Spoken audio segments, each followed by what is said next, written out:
xurrak otish, bosh og'rig'i, to'yib uxlamaslik, ba'zan qon bosimini oshishi, doimiy charchoq hissi, mana shu holatlar agar bemorlarda kuzatilinsa, bu xurrak hisobiga, to'yib nafas olmaslik hisobiga paydo bo'layotgan holatlar deyishimiz mumkin.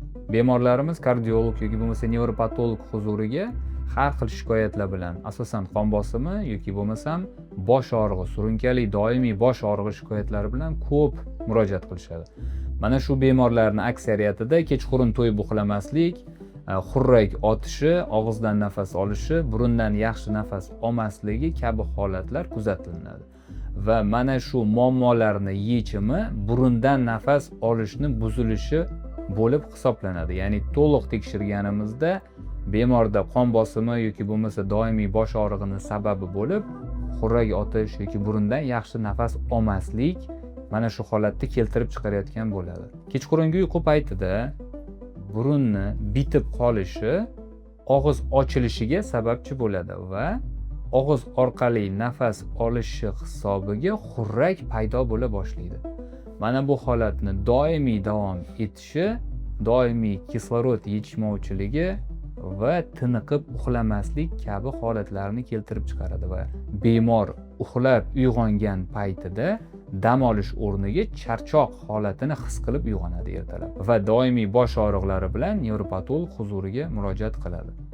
Yoki bo'lmasam kislorod yetishmovchiligi paytida, ya'ni burun bitgan paytida, uyqu paytida simpatadrenal tizim qo'zg'alib, qon bosimi yoki yurak urish sonini ko'payishiga sababchi bo'ladi va bemorlar nafas tiqilishi yoki cho'chib uyg'onish kabi holatlari ko'p uchrab turadi.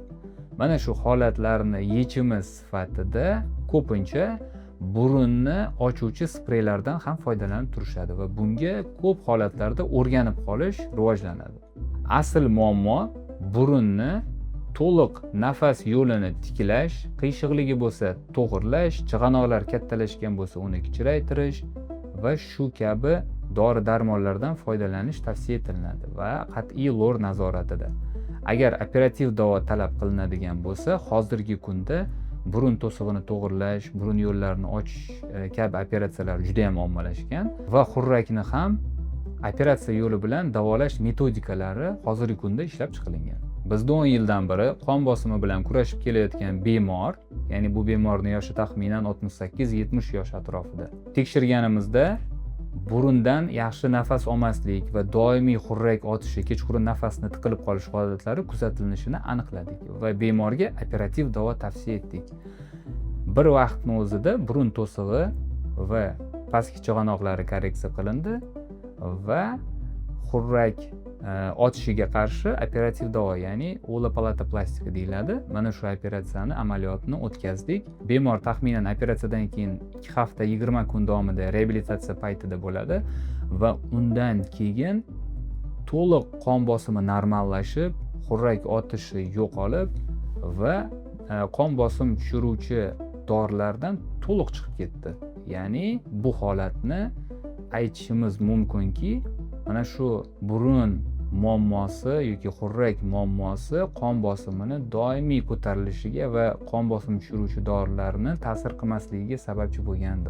Yoshlarda bu holat biroz boshqacharoq, ya'ni kechqurungi uyquni sifati yaxshi bo'lmaganligi, burundan yaxshi nafas olmaganligi, doimiy xurrak otib, nafas tiqilib uyg'onib ketganligi sababli kunduz kunlari doimiy charchoq holatida yurishi hisobiga mana shu bemorlarimizda holsizlik, harakatni sustligi, har xil libidoni pasayishi yoki bo'lmasam ish qobiliyatini pasayishi va kunduz kungi aktivlikni pasayish holatlari juda ham ko'p uchraydi.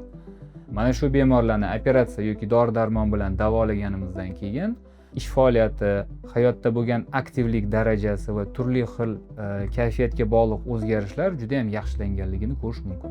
Agar sizda mana shu tungi uyquni sifatsiz bo'lishi, doimiy xurrak otish, doimo bosh og'rishi, kechqurun xurrak otib, cho'chib, nafas tiqilib uyg'onib ketish holatlari kuzatilinsa yoki qon bosimini har xil o'zgarib turish holatlari kuzatilinsa, burunni, nafas yo'llarini tekshirib ko'rish tavsiya etiladi va yechim mana shu burun orqali nafasni buzilishi hisobiga bo'lishi mumkin.